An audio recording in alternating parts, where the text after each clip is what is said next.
As I already discussed with you people about ideology and ideology of Pakistan in my previous lectures,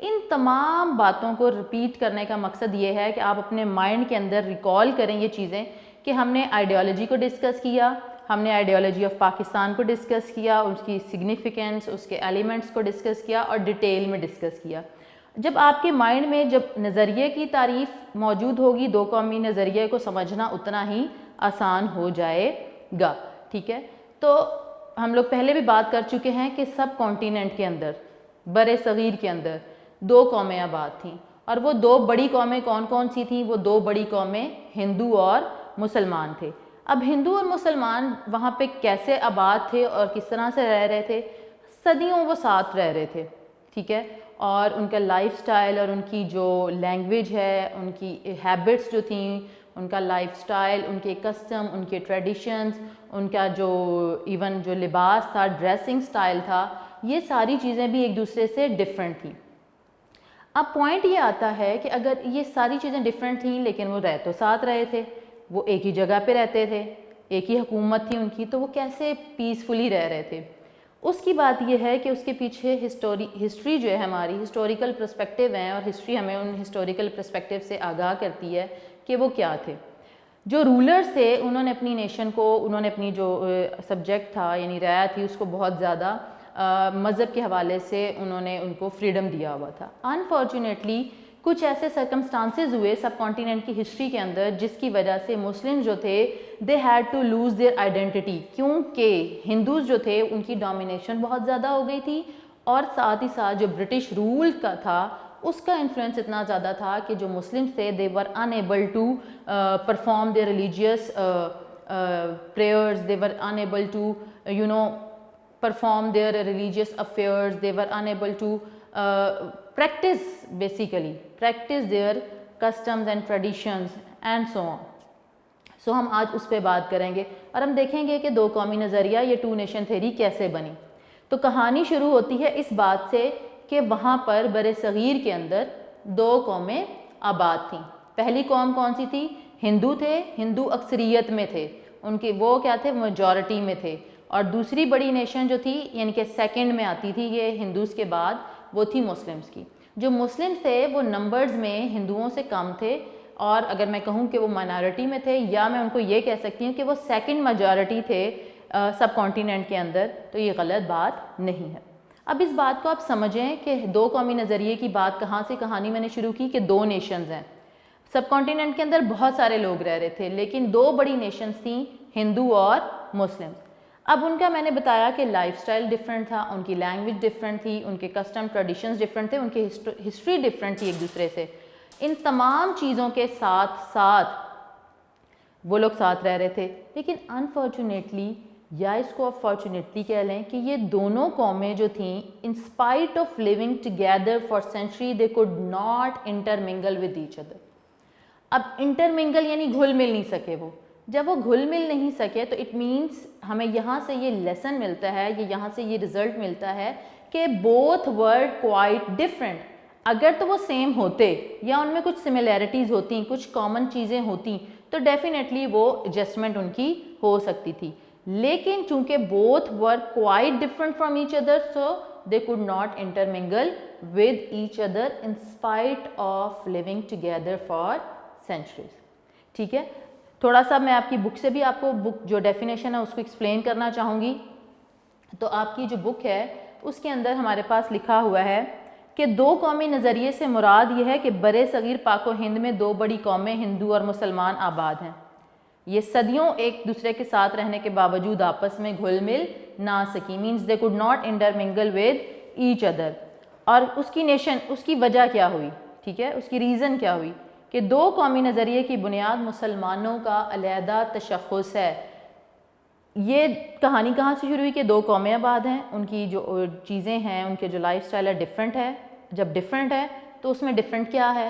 اس میں مسلم جو ہیں ان کا life style یا جو ان کا ریلیجن ہے یا ان کی جو سویلائزیشن ہے دیٹ از کوائٹ ڈفرینٹ.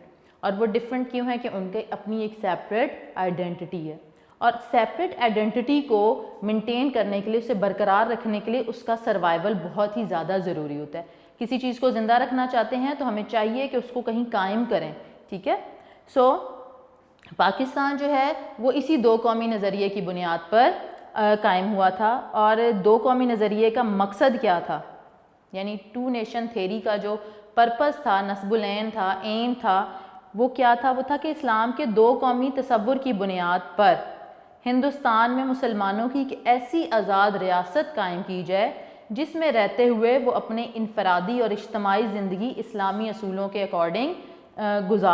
کے مطابق گزار سکیں. ٹھیک ہے، تو اگر میں یہ کہوں کہ جو پرپس تھا، the aim of two nation theory was to create such a state for Muslim where they could be able to spend their lives, چاہے وہ انڈیویجول ہوں، ویدر انڈیویجول لائف اور collective life, according to the teachings of Islam, Quran اور سنہ. ٹھیک ہے، سو یہ کیا تھا؟ یہ پرپس تھا ٹو نیشن تھیری کا. میں ریپیٹ کر دیتی ہوں. The purpose of two nation theory was to create, to establish such a state for the Muslim where they could be able to spend their individual and collective lives according to the teachings of Islam.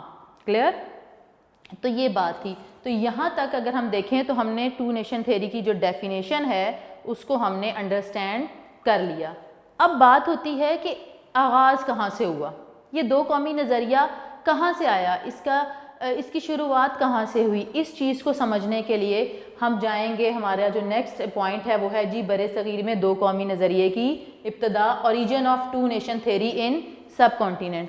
جیسے آپ کو میں ایک example دیتی ہوں اس point کو سمجھنے کے لیے کہ آپ زمین کے اندر اس سے پہلے نرم کرتے ہیں، تیار کرتے ہیں اور کوئی سیڈ ڈالتے ہیں اور اس کے بعد اس کی روٹس بنتی ہیں اور پھر آہستہ آہستہ وہ ایک پودے کی، ننھے پودے کی شکل لیتا ہے، اس کے بعد وہ ایک بڑا درخت جو ہے وہ بن جاتا ہے. یعنی کہ with the time, passage of time, اس کے اندر اس کی گروتھ جو ہے اس پلانٹ کی ہوتی رہتی ہے اور اس کے بعد وہ ایک درخت بن جاتا ہے. تو میں آج یہیں سے اسی ایگزامپل کو کوٹ کروں گی فار میکنگ یو انڈرسٹینڈ کہ what two nation theory is اور اس کا اوریجن کیسے ہوا. اسی طرح کسی نے ایک چھوٹا سا ننھا سا بیج ڈالا، اس کے بعد وہ پودا بننا شروع ہوا اور ایک فل فلیج کہہ سکتے ہیں آپ، ایک ہمارے پاس پکچر آ گئی، کلیئر پکچر آ گئی اس ٹری کی، اس درخت کی، جو کہ کانسیپٹ تھا ٹو نیشن تھیری کا. اور اسی کانسیپٹ کی وجہ سے مسلمز جو تھے سب کانٹیننٹ کے، with the help of, with the guidance of their sincere leaders, they were able to get separate homeland for themselves. Clear؟ تو ہم یہاں سے آگے چلتے ہیں کہ یہ ابتدا جو ہے وہ کہاں سے ہوئی. As I told you in my previous lecture کہ بر صغیر کے اندر جو پاکستان کی بنیاد تھی نا وہ تبھی پڑ گئی تھی جب وہاں پہلا انسان جو تھا وہ مسلمان ہوا. اگر میں اب اس بات کو اس پرسپیکٹیو میں دیکھوں تو ہسٹورین یہ لکھتے ہیں کہ محمد بن قاسم، آپ نے سپہ سالار کا، اس سولجر کا، اس سپاہی کا نام سنا ہوگا. یہ بہت بڑا نام ہے ہسٹری کے اندر محمد بن قاسم کا. ٹھیک ہے، he was only 17 years old. ٹھیک ہے، when he came to Sindh اور when he came to sub continent. اور وہ آیا تھا، محمد بن قاسم آیا تھا 712 میں. ایئر دیکھیے گا 712 میں. جب وہ 712 کے اندر سندھ میں آیا، اس نے سندھ کو فتح کیا اور یہاں پر اس کے اچھے سلوک کی وجہ سے اسلام پھیلنا شروع ہوا. تو ہسٹورین لکھتے ہیں کہ پاکستان کی یا مسلمانوں کے لیے علیحدہ وطن کی بنیاد تو اسی دن پڑ گئی تھی جس دن محمد بن قاسم نے پہلا قدم جو تھا وہ بر صغیر کی سرزمین پہ رکھا تھا. تو اگر ہم اس بورڈ کی طرف دیکھیں تو میں نے آپ لوگوں کی آسانی کے لیے اس کانٹینٹ کو تھوڑا سا سمجھانے کی کوشش کی ہے. ہم دیکھتے ہیں کہ ایڈوینٹ آف محمد بن قاسم کیا ہے؟ 712. اب وہ جب آیا تو ظاہر ہے وہ اکیلا تو نہیں آیا تھا، اس کی فوج تھی، اس کے ساتھ لوگ تھے. جب وہ لوگ آئے تو دے اسٹارٹیڈ پریچنگ آف اسلام. انہوں نے اسلام کو پریچ کرنا شروع کیا، اس کی تبلیغ کرنا شروع کی، پرموشن آف اسلام. کیونکہ دیور مسلم اور جو محمد بن قاسم تھا اس کا تعلق عرب سے تھا. ہی واز این عرب مین. تو اس کا تعلق عرب سے تھا. جب وہ آیا تو اپنے ساتھ وہ اسلام جو ظاہر ہے اس کا مذہب تھا اس کو لے کے آیا. بہت سارے لوگ آئے اور جب وہ لوگ یہاں آ کے ملے تو انہوں نے اسلام کی تبلیغ کرنا بھی شروع کر دی. جب تبلیغ شروع کی تو کیسے؟ وہ آہستہ آہستہ جو قریب کے علاقے تھے، کیونکہ سندھ میں آیا تھا تو آہستہ آہستہ سندھ کے جو مختلف علاقے تھے وہاں پر آ کر وہ سیٹل ہونا شروع ہو گئے. سو سندھ اور ملتان میں آ کے آباد ہوئے. اب جب یہ آباد ہونا شروع ہوئے تو کس چیز نے یہاں کے جو لوکل پیپل تھے they were attracted towards their justice, their kind nature and the equity. یہ وہ کچھ گراؤنڈس تھیں, یہ کچھ بیسز تھیں, یہ کچھ بنیادی باتیں تھیں جن سے مقامی لوگ متاثر ہوئے اور انہوں نے آہستہ آہستہ اسلام قبول کرنا شروع کر دیا. اب ایک تو ان کا اچھا سلوک تھا, ٹھیک ہے, دوسری طرف کیا تھا, یہ اسلام کو پھیلا بھی رہے تھے, اس کی تبلیغ بھی کر رہے تھے. تو ان کی نیکی کی وجہ سے ان لوگوں کی یہاں بر صغیر کے اندر اسلام جو ہے وہ پھیلنا شروع ہو گیا. اب جب ہم یہ بات کی کہ یہاں پر یہ پہلے محمد بن قاسم آیا, اسلام کی تبلیغ ہوئی, اسلام جو ہے وہ پھیلا, تو ایک بات یہاں پہ پوائنٹ سمجھ آتا ہے کہ the person who embraced Islam at that time وہ کیا کرتا ہے, he disconnected himself from the previous, جو بھی اس کا لنک تھا, previous link, and he associated himself to a new temperament. What type of temperament? Why it is new? Because of few qualities which I told you about: justice, kind nature and equity. یہ وہ باتیں تھیں جنہوں نے مقامی لوگوں کو متاثر کیا. یہی وجہ تھی کہ جب ایک شخص اسلام قبول کرتا تھا تو وہ اپنے آپ کو, جو اس کا پرانا دائرہ تھا, پرانا مذہب تھا, ان تمام رشتوں سے, ان تمام ریلیشنز کو وہ بریک کرتا تھا اور اس کے بعد وہ ایک نئے مزاج یعنی اسلام کو وہ قبول کرتا تھا. تو جب ہم ایک پرانی چیز سے, پرانے سے تعلق توڑتے ہیں, تو جب نیا تعلق بن رہا ہوتا ہے تو ہمیں پوری طرح اس تعلق کو نبھانا ہوتا ہے, ٹھیک ہے. تو جن لوگوں نے اسلام قبول کیا وہ کیا ہوا, ان کے اندر ایک منفرد مزاج پیدا ہوا. وہ منفرد مزاج کس کی وجہ سے تھا؟ اسلام کی وجہ سے تھا, اسلام کی تعلیمات کی وجہ سے تھا, ٹھیک ہے. اگر اب آپ دیکھیں تو پھر یہاں سے سٹارٹ ہوا 1003 سے 1206 کی بات ہے, 1003 سے لے کے 1206 تک, اس کو ہم کہتے ہیں غزنوی پیریڈ, ٹھیک ہے, غزنوی دور.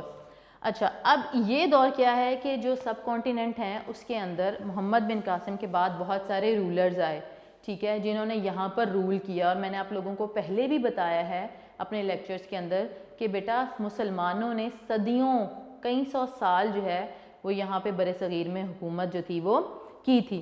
تو غزنوی دور شروع ہوا. اب جب یہ دور شروع ہوا تو اس کے اندر فارسی زبان کو بہت زیادہ پروموشن ملی, فروغ دیا گیا. فارسی زبان جو تھی وہ پھلنا پھولنا شروع ہوئی.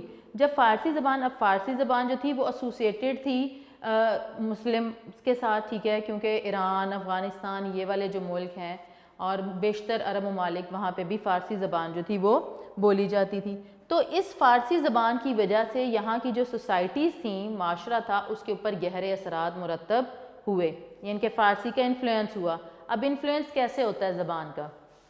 کیونکہ اس زبان کے اندر, وہ زبان ایک تو وہاں پہ اس علاقے میں بولی جانے لگی. جب بولی جاتی ہے تو اس زبان میں وہاں ادب لکھا جاتا ہے. ادب ان سینس کہ کہانیاں لکھی جاتی ہیں, میگزینز جو ہوتے ہیں, کہانیوں سے مراد ہے کہ کوئی نہ کوئی شاعری جو ہے اس زبان میں لکھی جاتی ہے, کوئی افسانہ اس زبان میں آ جاتا ہے, اس زبان میں کتابیں چھپتی ہیں.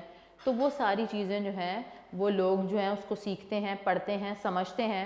تو جو زبان ہے وہ اس طریقے سے انفلوئنشل ہوتی ہے کسی بھی پرسن پہ یا کسی بھی سوسائٹی پہ, ٹھیک ہے.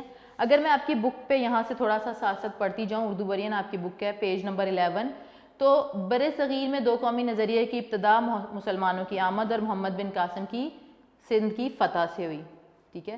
712 میں عرب نوجوان سپہ سالار محمد بن قاسم نے سندھ کے راجہ دہر کو شکست دی. ابھی میں نے آپ کو بتایا کہ ایڈوینٹ آف محمد بن قاسم کیوں تھا. محمد بن قاسم بیسیکلی یہاں پہ آیا تھا اپنا ایک ٹارگٹ اچیو کرنے, اور ٹارگٹ کیا تھا کہ یہاں کے جو ایک ظالم بادشاہ تھا, ظالم راجہ تھا, اس سے جو غریب لوگ تھے, مظلوم لوگ تھے, ان کو نجات دلانی تھی. تو اس نے یہاں کے راجہ دہر کو شکست دی اور پھر اس نے یہاں پہ آ کے اپنی حکومت جو ہے وہ قائم کی تھی. اب وہ کیا ہے, محمد بن قاسم اپنے ساتھ عرب تبلیغ اسلام, کچھ عرب لوگ لے کے آئے جو کہ اسلام کو پھیلایا جنہوں نے, اور وہ مستقل طور پہ permanently they were settled in Sindh and Multan, ٹھیک ہے. اب محمد بن قاسم کے حسن سلوک, رواداری اور انصاف نے مقامی لوگوں کو اس قدر متاثر کیا کہ وہ اسے دیوتا سمجھنے لگے. مینس ان کے لیے محمد بن قاسم واز اے ہیرو, ایسا ہیرو جو ان کے لیے مسیحا تھا، جس نے ان کو نجات دلائی تھی ظلم و ستم سے، جس نے ان کو انصاف مہیا کیا، جس نے انہیں مساوات دی، جس نے انہیں یہ احساس دلایا کہ وہ بھی انسان ہے اور برابر ہے حق ان کا چیزوں پہ، ٹھیک ہے. تو تبلیغ کرنے والے جو لوگ تھے انہوں نے اسلام کی جو سچی راہ تھی، توحید کا راستہ، لا الہ الا اللہ کا راستہ، وہ لوگوں کو دکھایا اور وہ لوگ جو ہیں وہ دائرہ اسلام میں داخل ہو گئے. پھر میں نے جیسے آپ کو ابھی بتایا کہ غزنوی دور شروع ہوتا ہے، تو اس دور میں جو پاکستانی علاقے ہیں یعنی کہ موجودہ پاکستانی علاقے، یہاں پر فارسی زبان جو ہے وہ پرموٹ ہونا شروع ہوئی اور اسلامی تہذیب. فارسی زبان جیسے میں نے بتایا نا کہ فارسی زبان صرف ایک زبان نہیں ہوتی جو بولی جاتی ہے، اس کے اندر بہت زیادہ تہذیب چھپی ہوتی ہے. کیسے چھپی ہوتی ہے؟ ادب کی صورت میں، ٹھیک ہے. جب لوگ یہاں آئے، انہوں نے فارسی زبان کو پھیلایا، ٹھیک ہے، اس کو پرموٹ کیا، تو ڈیفینیٹلی لینگویج کی پرموشن ہوتی ہے with the help of literature, ادب. اس میں کوئی افسانے لکھے جاتے ہیں، کہانیاں لکھی جاتی ہیں، کتابیں بنتی ہیں، ٹھیک ہے. تو اس فارسی زبان نے بہت زیادہ انفلوئنس جو ہے وہ ڈالا کس چیز کا؟ اسلامی تہذیب کا. یعنی کہ یہاں کے لوگ تھے وہ فارسی زبان کی وجہ سے جو اسلامک سویلائزیشن تھی، ہسٹری تھی، اس سے وہ فیملیئر ہونا شروع ہوئے. اس کے بعد آ جاتا ہے ہمارے پاس 1206 کے اندر قطب الدین ایبک. آپ لوگوں نے نام سنا بھی ہوگا ہسٹری میں، کلاس 8 میں آپ لوگ پڑھ کے بھی آئے ہیں کہ قطب الدین ایبک جو تھا he was sultan of Delhi اور he was also founder of Delhi سلطنت. سلطنت دہلی کی بنیاد رکھنے والا کون تھا؟ قطب الدین ایبک. اور اس نے 1206 کے اندر یہ جو فاؤنڈیشن ہے یہ کی تھی. اچھا، اب اگر غور کریں آپ تو 1206 سے 1526 تک ایک ٹائم پیریڈ رہا، اور اس ٹائم پیریڈ کو ڈفرینٹ ڈینیسٹیز میں، یعنی کہ ہم ڈفرینٹ ٹائم پیریڈ کو ہم ڈیوائڈ کر لیتے ہیں کہ کون کون رولرز آئے. اس میں مملوک تھے، خلجی تھے، تغلق تھے، سعادات تھے، لودھی تھے. یہ وہ رولرز تھے، یعنی کہ ان کی نسلیں تھیں جو میں ڈینسٹیز کی بات کر رہی ہوں. یعنی کہ نسل در نسل جو حکومت چلی، ان رولرز نے کام کیا یہاں پہ. اور جب بھی کوئی نیا رولر آتا ہے وہ اپنے کسٹمز، اپنی جو پالیسیز ہیں، پرنسپلز ہیں، ان کو پرموٹ کرتا ہے. وہ ایسی پالیسیز بناتا ہے جو یا تو لوگوں کے فائدے کے لیے ہوتی ہیں یا ان کو نقصان پہنچاتی ہیں. تو انہوں نے سب کانٹیننٹ کے اندر بہت ہی زیادہ کام کیا اپنے اپنے دور میں. اس کے بعد ہمارے پاس 1526 آ جاتا ہے اور ہمارے پاس بادشاہ آتے ہیں ظہیر الدین بابر. اب ظہیر الدین بابر جب آئے تو انہوں نے جو فاؤنڈیشن بنائی یا بنیاد رکھی، he was the founder of Mughal empire. جو سلطنت مغلیہ ہے یا مغلیہ سلطنت جسے کہتے ہیں، اس کے بانی وہ تھے کیونکہ انہوں نے اس کی بنیاد رکھی تھی 1526 کے اندر. اب مغل دور جو تھا اس کے اندر پھر ہمارے پاس مختلف بادشاہ ہے، جس میں بابر تھے، ہمایوں، اکبر، جہانگیر، شاہ جہاں اور اورنگزیب. یہ وہ مشہور حکمران گزرے ہیں جنہوں نے برصغیر کے اندر کافی ٹائم حکومت بھی کی، اور انہوں نے بہت سارے ایسے اچھے کام کیے یا ایسی پالیسیز بنائی تھیں کہ جو کہ لانگ لاسٹنگ امپیکٹفل رہیں، ٹھیک ہے. اور لاسٹ جو کنگ تھا یا بادشاہ تھا مغل امپائر کا، ہی واز بہادر شاہ ظفر، جس کو who was arrested by British government, اور اس کو برٹش گورنمنٹ نے اریسٹ کر لیا تھا، گرفتار کر لیا تھا. اور وہ آخری مغل بادشاہ تھا جس کو گرفتار کر لیا گیا. اور اس کو کیوں گرفتار کیا گیا تھا؟ کیونکہ 1857 میں مسلمانوں کے ساتھ انگریزوں کی جنگ ہوئی تھی. اسے جنگ آزادی کہا جاتا ہے، وار آف انڈیپینڈنس. اس میں مغل بادشاہ بہادر شاہ ظفر جو ہے وہ ون نہیں کر سکا، شکست کھا گیا اور انگریزوں نے اس کو گرفتار کر لیا. اور گرفتار کیا تو اسے رنگون، میانمار، یہ ایک جگہ کا نام ہے، وہاں پہ اس کو قید کر دیا گیا اور وہ اسی قید کے اندر انتقال کر گئے اور وہ وہیں پر دفن ہے. آپ نے اگر اردو کی غزلیں آپ کی ٹیچر آپ کو پڑھاتی ہیں تو اس میں آپ نے سنا بھی ہوگا کہ بہادر شاہ ظفر جو تھا he was not only the king, بادشاہ نہیں تھا بلکہ اس کو ادب سے بھی خاصا لگاؤ تھا اور وہ شاعری بھی کرتا تھا. تو اپنی قید کے دوران اس نے بڑے اچھے جو شعر تھے وہ تخلیق کیے تھے. اس وقت مجھے ایک شعر ان کا بہادر شاہ ظفر کا یاد آ رہا ہے کہ کتنا بد نصیب ہے ظفر دفن کے لیے، دو گز زمیں بھی نہ ملی کوئے یار میں. کتنا بد نصیب ہے ظفر دفن کے لیے، 2 گز زمیں بھی نہ ملی کوئے یار میں. یہ کیوں اس نے لکھا تھا؟ اسی وجہ سے کہ میں اتنا بڑا بادشاہ گزرا تھا لیکن انفارچونیٹلی میں اتنا بدقسمت ہوں کہ مجھے اپنے وطن میں دفن کرنے کے لیے بھی جگہ نہیں ملی, میں کسی اور ملک میں مجھے قید کیا گیا اور وہیں پر میں میرا جو ہے انتقال ہوا. تو بیسیکلی وہ اپنی آخری عمر کے حصے کو وہاں پہ ڈیفائن کر رہا ہے, بتا رہا ہے. اچھا, اب ہمارے پاس اگلا پوائنٹ ہے سر سید احمد خان اور دو قومی نظریہ. یہاں تک آپ کو بات سمجھ آ گئی کہ یہ جو سارا میں نے آپ کو ہسٹوریکل پرسپیکٹیو بتایا ہے, محمد بن قاسم کا آنا, اسلام کی تبلیغ, لوگوں کا اسلام کو پھیلانا, لوگوں کا اسلام کو قبول کر لینا, فارسی زبان کی پروموشن, پھر مغل حکمران آئے, مسلمان تھے, انہوں نے بہت سارا کام کیا. ان تمام باتوں سے یہ ہمیں پتہ چلتا ہے کہ دو قومی نظریہ یعنی مسلمانوں کا علیحدہ تشخص, separate identity, unique identity of Muslims جو تھی, اس کی بنیاد تو یہ پڑھنا شروع ہو چکی تھی. ٹھیک ہے, یہ تو وہ تمام باتیں تھیں جو کہ ہمیں کس طرف لے کے جا رہی تھی, ہماری رہنمائی کر رہی تھیں دو قومی نظریے کی طرف. سر سید احمد خان اور ٹو نیشن تھیری. اب سر سید احمد خان کون تھے؟ He was the person who use two nation theory, جو ٹرم ہے term of two nation theory for the first time due to Urdu Hindi controversy 1867 in Banaras. Banaras India کا شہر ہے جہاں پر سر سید احمد خان نے یہ جو اصطلاح تھی دو قومی نظریے کی, اس کو استعمال کیا.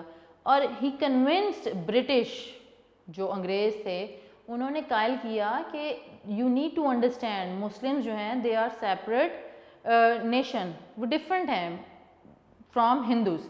ٹھیک ہے, اور سر سید احمد خان جو تھے, اگر میں بات کروں تو وہ آغاز میں دو قومی نظریے کے بارے میں نہیں سوچتے تھے, کیونکہ وہ وہیں پہ سب کانٹیننٹ میں ہی ان کا براٹ اپ ہوا تھا. تو وہ یونٹی کس کی؟ نیشن کی. کون سی نیشن؟ سب کانٹیننٹ میں جتنی بھی نیشنز رہ تھیں ان سب کی یونٹی کی وہ بات کرتے تھے. ٹھیک ہے, لیکن ہمارے پاس جو ایونٹ آیا 1857 کا, 1857 میں جو ایونٹ آیا اس سے جو ان کا موقف تھا, ان کا جو پوائنٹ آف ویو تھا, وہ بہت ہی زیادہ ڈفرینٹ ہو گیا. جی, تو ہم لوگ بچوں بات کر رہے تھے کہ sir Syed Ahmed Khan and two nation theory پہ بات کر رہے تھے, تو میں نے یہ پوائنٹس آپ کے لیے کچھ لکھے ہیں. سر سید احمد خان نے اردو ہندی جو کنٹروورسی تھی, یا ہندی اردو کنٹروورسی جو کہ ہوئی, یہ کیا تھی؟ سب سے پہلے ہمیں یہ سمجھنا ہے کہ یہ تنازع, اردو ہندی تنازع کیا تھا.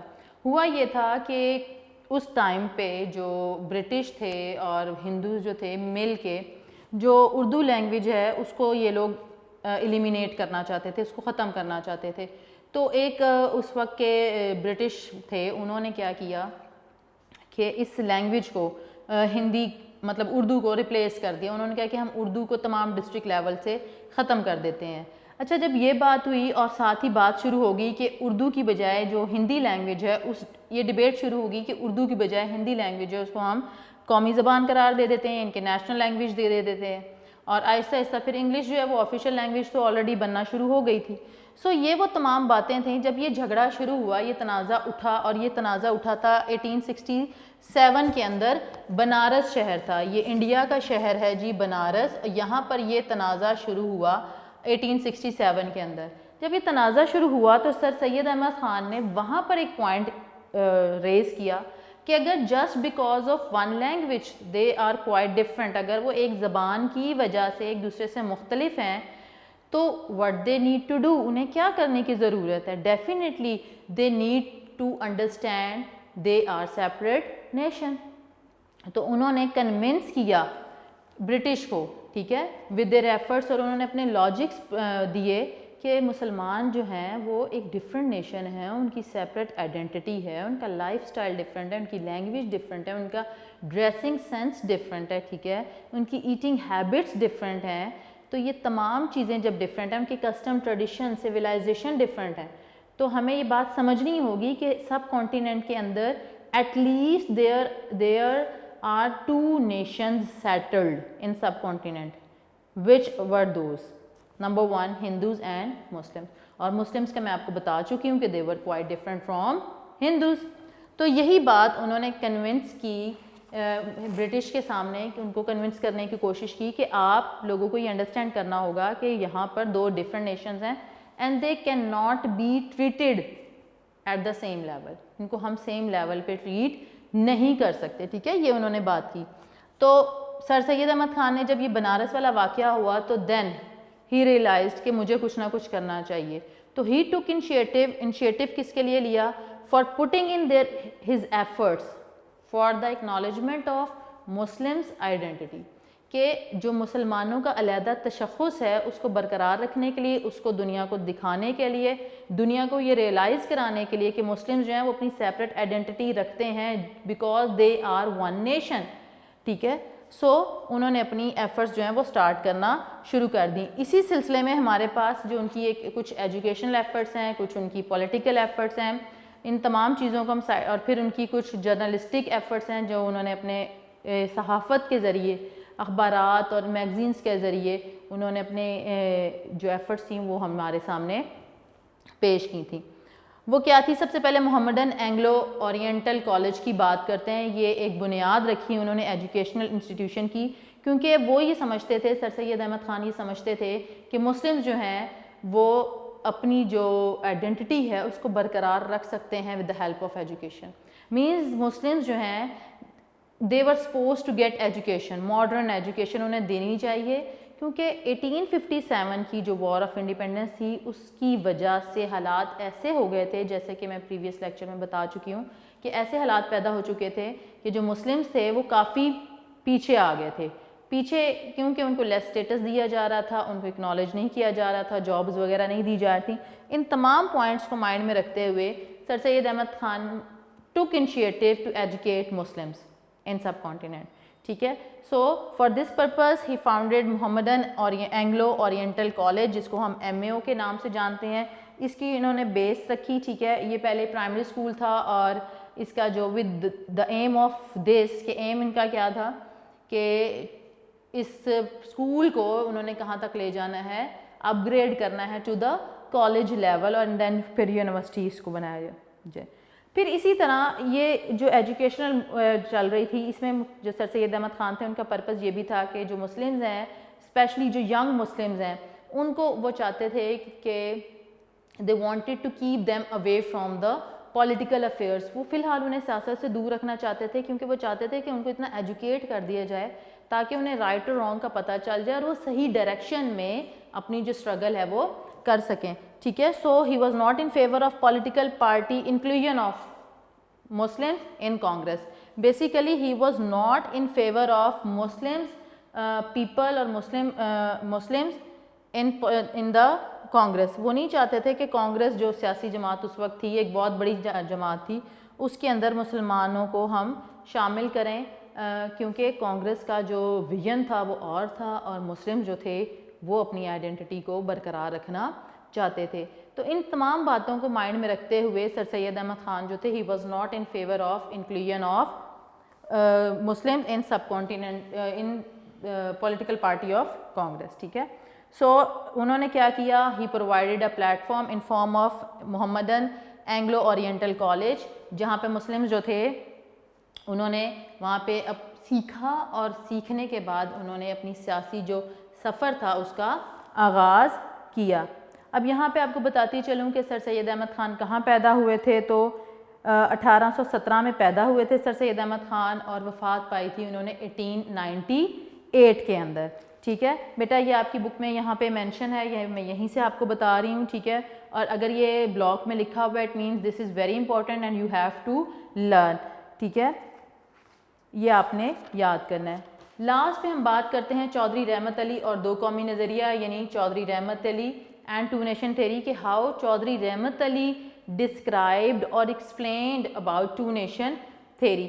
تو چودھری رحمت علی کے حوالے سے بات کرتی چلوں تو چودھری رحمت علی جو تھے وہ شخص تھے جنہوں نے، آپ یوں سمجھیں کہ پاکستان کا نام تجویز کیا تھا. ٹھیک ہے، مسلمانوں کے لیے علیحدہ ریاست کا جو نام ہے وہ تجویز کرنے والے کون تھے؟ چودھری رحمت Ali. He was student of Islamia college Lahore, وہاں کے اسٹوڈنٹ تھے. جنوری 1931 میں انہوں نے کیا کیا کہ کیمبرج کالج میں قانون کے شعبے میں اعلیٰ تعلیم کے لیے داخلہ لیا، اور 1933 میں لندن کے اندر انہوں نے ایک فاؤنڈیشن رکھی، کس چیز کی؟ پاکستان نیشنل موومنٹ کی. ٹھیک ہے، تو ہی was the founder of Pakistan national movement, اور 28 جنوری 1933 کو وہاں پہ بہت سارے لندن کے اندر گول میز کانفرنس کے لیے لیڈرز جو تھے وہ جمع ہوئے تھے. تو انہوں نے ایک پمفلٹ جو تھا وہ پبلش کیا, اور اس پمفلٹ کا نام تھا, میں یہاں پہ آپ کو لکھ دیتی ہوں, اس پمفلٹ کا نام جو تھا وہ تھا ناؤ اور نیور. ٹھیک ہے, تو اس کو میں یوں بتا سکتی ہوں کہ اسے اردو میں ہم یہ کہہ سکتے ہیں اب یا پھر کبھی نہیں.